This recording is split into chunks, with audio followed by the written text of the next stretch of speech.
Автордан бір қазақ бұғып жатыр. Ойламаймын, тіліміз ығып жатыр. Елімізде біздікім сығып жатыр. Мәдениетте, дәстүрде ауанымен жаһандану заманын жығып жатыр. Түсінбеймін, мен кейде әлдекімдер қазаққа біздей тілін сұғып жатыр. Әрине, гибридтік бұл заманда өзгерістің түр-түрі шығып жатыр. Біз секілді мұғалім ойламаңдар, бастарын иығына тығып жатыр. Ұстаздардың еңбегі арқасында қазақша білетіндер шығып жатыр.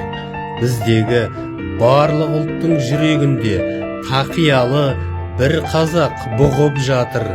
Соны ояту біздердің міндетіміз.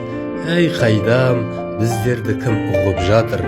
Анықтап, барлап қара, ақиқаты қазақша білетіндер шығып жатыр. Әй қайдам, бізді кімдер ұғып жатыр?